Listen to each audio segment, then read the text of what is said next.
JDS ಬಗ್ಗೆ ಚರ್ಚೆ ಪ್ರಿಯಾಂಕಾ ಖರ್ಗೆ ಅವರ ಸರ್ಟಿಫಿಕೇಟ್ ಬೇಕಿಲ್ಲ. ಈಗ ಎಂಥದ್ದು ಲೀಸ್ ಬೇಸ್ಡ್ ಇದೆಯಲ್ಲ, ಅವ್ರ ಅಪ್ಪನ ಕೇಳಿ ಕಾಂಗ್ರೆಸ್ ಪಕ್ಷದಲ್ಲಿ ಇರ್ತಕ್ಕಂಥ ಮಂತ್ರಿಗಳು ಎಷ್ಟು ಜನ JDS ಇಂದ ಲೀಸ್ ಮೇಲೆ ತಗೊಂಡ್ರಿ? ಮುಖ್ಯಮಂತ್ರಿಗಳಿಂದ ಹಿಡಿದು ಎಷ್ಟು ಜನ ಮಂತ್ರಿಗಳು ಲೀಸ್ ಬೇಸಿಸ್ ಮೇಲೆ ನಿಮ್ಮ ಪಾರ್ಟಿಗೆ ತಗೊಂಡಿದ್ದೀರಿ? ಎಷ್ಟು ಜನ ಮಂತ್ರಿಗಳು ಮಾಡ್ಕೊಂಡಿದ್ದೀರಿ? ಇವತ್ತು ಒಂದು ಕಡೆ ಒಬ್ಬರು ಲೀಸ್ ಪೀರಿಯಡ್ ಮುಗಿದೋಗಿದೆ, ನಾನು ಮುಖ್ಯಮಂತ್ರಿ ಮಾಡಿ ಅಂತಾರೆ. ಇನ್ನೊಬ್ಬರು ಲೀಸ್ ಪೀರಿಯಡ್ ಮುಗಿದಿಲ್ಲ, ನಾನೇ ಮುಂದುವರಿತೀನಿ ಅಂತಾರೆ. ಮೊದಲು ನಿಮ್ಮ ಪಾರ್ಟಿ ಹಣೆ ಬರ. ಇವತ್ತು ಮಹಾರಾಷ್ಟ್ರ ಏನಾಗಿದೆ, ಮುಂಬೈನಲ್ಲಿ ಪ್ರಿಯಾಂಕಾ ಖರ್ಗೆ ಅವ್ರಿಗೆ ಹೇಳಲಿಕ್ಕೆ ಬಯಸ್ತೀನಿ, ಕರ್ನಾಟಕದ ಹಣೆ ಬರುವ ಮುಂದಿನ ಚುನಾವಣೆ ಇದೇ ಆಗೋದು. ಅಲ್ಲೆಲ್ಲ ಬಿಹಾರದಲ್ಲಿ ಸೀಟ್ ತಗೊಂಡವರಲ್ಲ, ಈ ದುರಂಕಾರ ಬಿಡದೇ ಇದ್ದರೆ ಏನು ಅಭಿವೃದ್ಧಿ ಮಾಡಿದ್ದೀನಿ ಅಂತ ಹೇಳಿ ನಿಮಗೆ ಅಧಿಕಾರ ಕೊಡ್ತಾರೆ? ಪ್ರಿಯಾಂಕಾ ಖರ್ಗೆಗೆ ಅವ್ರ ತಂದೆ ಮೊನ್ನೆ ಏನು ಮಾತಾಡೋರೆ? ಕಲಬುರ್ಗಿ ಯಾವುದು ಯಡ್ರಾಮಿನೋ ಯಾವುದೋ ಊರು ಭಾಷಣ ಮಾಡಿದ್ರಲ್ಲ, ನೀವು ಇಲ್ಲಿ ಹುಟ್ಟೋದು ಬೇಡ, ನಾನು ಅಲ್ಲಿ ಹುಟ್ಟೋದು ಬೇಡ, ನಮ್ಮ ಅಭಿವೃದ್ಧಿ ಮೈಸೂರು ಕನಕಪುರದಷ್ಟು ಮಾಡಿಕೊಟ್ಬಿಡಿ. ನೀವು ಮಾಡಿದ್ದೇನು? ಖರ್ಗೆ ಅವ್ರು 40 ವರ್ಷ ಇದ್ರು, ಹಿರಿಯ ಖರ್ಗೆ. ಇವರು 8 ವರ್ಷ ಮಂತ್ರಿ. 8 ವರ್ಷ 9 ವರ್ಷ ಆಗಿರ್ಬೇಕು, ನನ್ನ 14 ತಿಂಗಳು ಸೇರಿ. ನೀವು ಮಾಡಿದ್ದೇನಪ್ಪ? ಅದಕ್ಕೆ ನಿಮಗೆ 200 ಸೀಟ್ ಕೊಟ್ಬಿಡ್ತಾರಾ? ಮುಂದೆ ಅಧಿಕಾರ ಕೊಡ್ತಾರಾ? ನನ್ನ ಪಕ್ಷ ನಾಶ ಆಗಿದೆಯೋ ಇಲ್ಲ ಉಳಿದಿದೆಯೋ ಮುಂದೆ ಜನ ತೀರ್ಮಾನ ಮಾಡ್ತಾರೆ. ನಿಮ್ಮ ಪರಿಸ್ಥಿತಿ ಎಲ್ಲಿಗೆ ಬರ್ತೀರಿ ಅನ್ನೋದನ್ನ ಸ್ವಲ್ಪ ಕೂತು ಯೋಚನೆ ಮಾಡಿ. ಏನೇನು ಮಾಡ್ತಾ ಇದ್ದೀರಿ ಇವತ್ತು ಈ ರಾಜ್ಯದಲ್ಲಿ, ನಿಮ್ಮನ್ನು ಎಲ್ಲಿಗೆ ತಗೊಂಡೋಗ್ತಾರೆ ಜನ, ಅದು ಸ್ವಲ್ಪ ಯೋಚನೆ ಮಾಡ್ಕೊಳ್ಳಿ. ನನ್ನ ಪಕ್ಷದ ಬಗ್ಗೆ ಯೋಚನೆ ಮಾಡಬೇಡಿ, ನನ್ನ ಪಕ್ಷದ ಕಾರ್ಯಕರ್ತರು ಯೋಚನೆ ಮಾಡ್ತಾರೆ. ಈ ಪಕ್ಷ ಉಳಿಸ್ಬೇಕು. ಯಾಕೆಂದ್ರೆ ಗೊತ್ತಿದೆ ನನಗೆ, ಇಲ್ಲಿರ್ತಕ್ಕಂಥದ್ದು ಕಾಂಗ್ರೆಸ್ ನಾಯಕರಿಗೆ ಬೇರೆ ಪಕ್ಷದ ಬಗ್ಗೆ ಅವ್ರಿಗೇನು ತೊಂದರೆ ಇಲ್ಲ. ಇರೋದೇ ಜನತಾದಳ. ಅವರಿಗೆ ಜನತಾದಳ ಫಿನಿಶ್ ಆದರೆ ಅವ್ರು ಉಳಿತಾರೆ. ಜನತಾದಳ ಮೇಲೆ ಬಂದರೆ ಅವ್ರ ಲೈಫ್ ಏನು ಅಂತ ಗೊತ್ತವ್ರಿಗೆ. ಜಸ್ಟ್ ನಾವು BJPಯ ಜೊತೆ ಪಾರ್ಲಿಮೆಂಟ್ ಚುನಾವಣೆಗೆ ಒಂದು ಮೈತ್ರಿ ಮಾಡ್ಕೊಂಡಿದ್ದಕ್ಕೆ ನಿಮ್ಮ ಮನೆ ಬರ ಎಲ್ಲಿಗೆ ಬಂತು? ಇನ್ನೂ 4-5 ಸೀಟ್ ಬರಬೇಕಾಗಿತ್ತು ನನ್ನ ಲೆಕ್ಕದಲ್ಲಿ. ಸ್ವಲ್ಪ ನಮ್ಮಲ್ಲೇ ಆದಂಥ ಕೆಲವು ದೋಷದಿಂದ 9 ಸೀಟ್ಗೆ ಗೆದ್ದಿದ್ದೀರಿ ಪಾರ್ಲಿಮೆಂಟಿಗೆ. ಇಲ್ಲದಿದ್ರೆ 3ಕ್ಕೋ 4ಕ್ಕೋ ಇಳಿತಾ ಇದ್ದೀರಿ ಮೊನ್ನೆನು ಅಧಿಕಾರ ಇಟ್ಕೊಂಡು. ಅದರಿಂದ JDS ಉಳಿತದೋ ನಾಶ ಆಗುತ್ತೋ, ಖರ್ಗೆ ಎಲ್ಲ ಸರ್ಟಿಫಿಕೇಟ್ ಕೊಡೋದು ಈ ನಾಡಿನ ಜನತೆ ಕೊಡ್ತಾರೆ. ಅಲ್ಲಿವರೆಗೆ ಕಾದು ನೋಡಿ. JDS ಬಗ್ಗೆ ಚರ್ಚೆ ಪ್ರಿಯಾಂಕಾ ಖರ್ಗೆ ಅವರ ಸರ್ಟಿಫಿಕೇಟ್ ಬೇಕಿಲ್ಲ. ಈಗ ಎಂಥದ್ದು ಲೀಸ್ ಬೇಸ್ಡ್ ಇದೆಯಲ್ಲ, ಅವ್ರ ಅಪ್ಪನ ಕೇಳಿ ಕಾಂಗ್ರೆಸ್ ಪಕ್ಷದಲ್ಲಿ ಇರ್ತಕ್ಕಂಥ ಮಂತ್ರಿಗಳು ಎಷ್ಟು ಜನ JDS ಇಂದ ಲೀಸ್ ಮೇಲೆ ತಗೊಂಡ್ರಿ? ಮುಖ್ಯಮಂತ್ರಿಗಳಿಂದ ಹಿಡಿದು ಎಷ್ಟು ಜನ ಮಂತ್ರಿಗಳು ಲೀಸ್ ಬೇಸಿಸ್ ಮೇಲೆ ನಿಮ್ಮ ಪಾರ್ಟಿಗೆ ತಗೊಂಡಿದ್ದೀರಿ? ಎಷ್ಟು ಜನ ಮಂತ್ರಿಗಳು ಮಾಡ್ಕೊಂಡಿದ್ದೀರಿ? ಇವತ್ತು ಒಂದು ಕಡೆ ಒಬ್ಬರು ಲೀಸ್ ಪೀರಿಯಡ್ ಮುಗಿದೋಗಿದೆ, ನಾನು ಮುಖ್ಯಮಂತ್ರಿ ಮಾಡಿ ಅಂತಾರೆ. ಇನ್ನೊಬ್ಬರು ಲೀಸ್ ಪೀರಿಯಡ್ ಮುಗಿದಿಲ್ಲ, ನಾನೇ ಮುಂದುವರಿತೀನಿ ಅಂತಾರೆ. ಮೊದಲು ನಿಮ್ಮ ಪಾರ್ಟಿ ಹಣೆ ಬರ. ಇವತ್ತು ಮಹಾರಾಷ್ಟ್ರ ಏನಾಗಿದೆ, ಮುಂಬೈನಲ್ಲಿ ಪ್ರಿಯಾಂಕಾ ಖರ್ಗೆ ಅವ್ರಿಗೆ ಹೇಳಲಿಕ್ಕೆ ಬಯಸ್ತೀನಿ, ಕರ್ನಾಟಕದ ಹಣೆ ಬರುವ ಮುಂದಿನ ಚುನಾವಣೆ ಇದೇ ಆಗೋದು. ಅಲ್ಲೆಲ್ಲ ಬಿಹಾರದಲ್ಲಿ ಸೀಟ್ ತಗೊಂಡವರಲ್ಲ, ಈ ದುರಂಕಾರ ಬಿಡದೇ ಇದ್ದರೆ ಏನು ಅಭಿವೃದ್ಧಿ ಮಾಡಿದ್ದೀನಿ ಅಂತ ಹೇಳಿ ನಿಮಗೆ ಅಧಿಕಾರ ಕೊಡ್ತಾರೆ? ಪ್ರಿಯಾಂಕಾ ಖರ್ಗೆಗೆ ಅವ್ರ ತಂದೆ ಮೊನ್ನೆ ಏನು ಮಾತಾಡೋರೆ?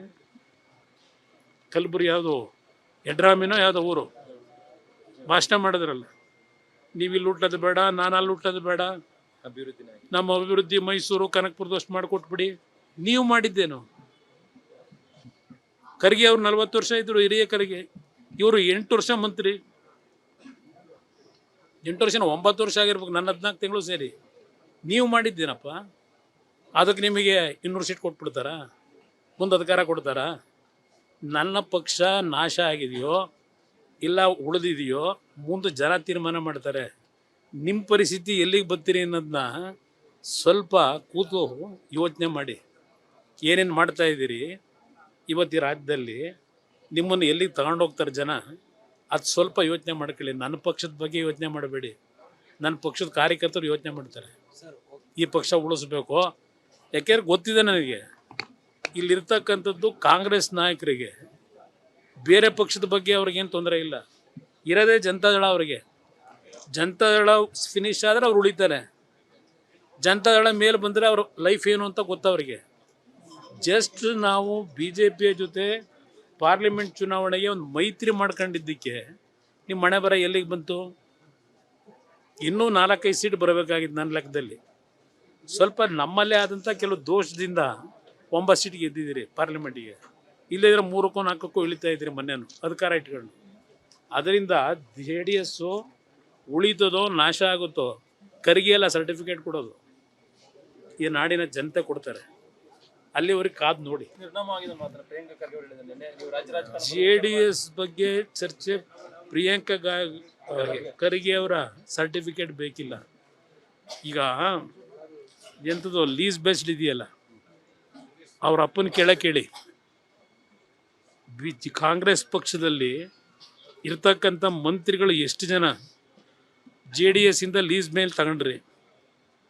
ಮುಖ್ಯಮಂತ್ರಿಗಳಿಂದ ಹಿಡಿದು ಎಷ್ಟು ಜನ ಮಂತ್ರಿಗಳು ಲೀಸ್ ಬೇಸಿಸ್ ಮೇಲೆ ನಿಮ್ಮ ಪಾರ್ಟಿಗೆ ತಗೊಂಡಿದ್ದೀರಿ? ಎಷ್ಟು ಜನ ಮಂತ್ರಿಗಳು ಮಾಡ್ಕೊಂಡಿದ್ದೀರಿ? ಇವತ್ತು ಒಂದು ಕಡೆ ಒಬ್ಬರು ಲೀಸ್ ಪೀರಿಯಡ್ ಮುಗಿದೋಗಿದೆ, ನಾನು ಮುಖ್ಯಮಂತ್ರಿ ಮಾಡಿ ಅಂತಾರೆ. ಇನ್ನೊಬ್ಬರು ಲೀಸ್ ಪೀರಿಯಡ್ ಮುಗಿದಿಲ್ಲ, ನಾನೇ ಮುಂದುವರಿತೀನಿ ಅಂತಾರೆ. ಮೊದಲು ನಿಮ್ಮ ಪಾರ್ಟಿ ಹಣ ಬರ. ಇವತ್ತು ಮಹಾರಾಷ್ಟ್ರ ಏನಾಗಿದೆ, ಮುಂಬೈನಲ್ಲಿ ಪ್ರಿಯಾಂಕಾ ಖರ್ಗೆ ಅವ್ರಿಗೆ ಹೇಳಲಿಕ್ಕೆ ಬಯಸ್ತೀನಿ, ಕರ್ನಾಟಕದ ಹಣೆ ಬರುವ ಮುಂದಿನ ಚುನಾವಣೆ ಇದೇ ಆಗೋದು.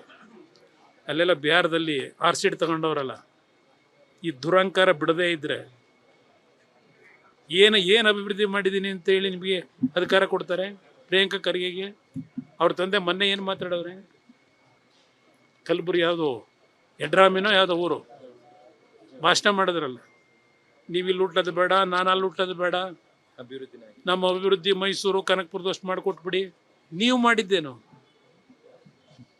ಖರ್ಗೆ ಅವ್ರು 40 ವರ್ಷ ಇದ್ರು, ಹಿರಿಯ ಖರ್ಗೆ.